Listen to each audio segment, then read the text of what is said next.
Lapsi oltiin sit keltaisia, mustia tai valkoisia. Ei oo väli sukupuolella tai värillä. Kaikki tultiin äidistä, jolla on oma äiti. Me opittiin kävelee, liikuttas eteenpäin. Mentäs omaa tietä, mihin se sit meneekään. Silt löytyy meidän olemassaolon tarkoitus. Oma ja muiden olemassaolon arvostus. Luodaan ja rakennetaan mitä vielä puuttuu. Edetään mut muistetaan mistä on tultu. Työllämme saadaan rumasta kaunista. Sillä me tehdään keskeneräisestä valmista. Jatketaan sitä minkä vanhemmat aloitti. Omalla tavalla just niinku taotkin. Seuraa sun sydämme sääntä mut muista. Et vaan satuta tai estele muita.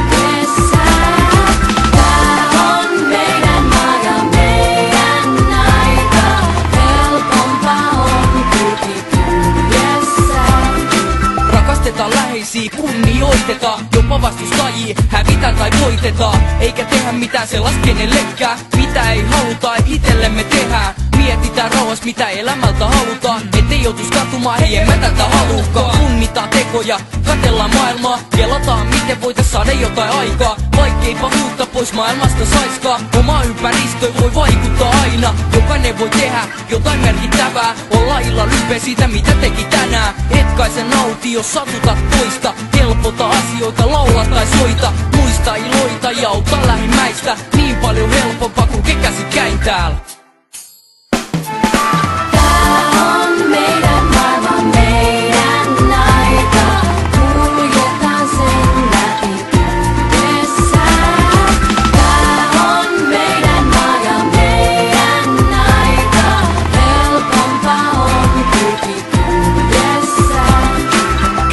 Ympärille syviä ystäviä, nauti niitten seurasta, kerro et tykkäät niistä. Ja säästä aikaa myös omalle perheelle, puhukaa, älkää vaistuko TV:nees. Unohtakaa pleikkari ja menkää ulos. Tai jos sataa, niin vaan kuunnelkaa ukkost. Nautitaan siitä mitä ollaan saatu jokaisesta frendistä ja joka aamust. Muistetaan myös niitä joille ei oo kaikkea, joilta puuttuu ruokaa, vaatteet ja laitteet.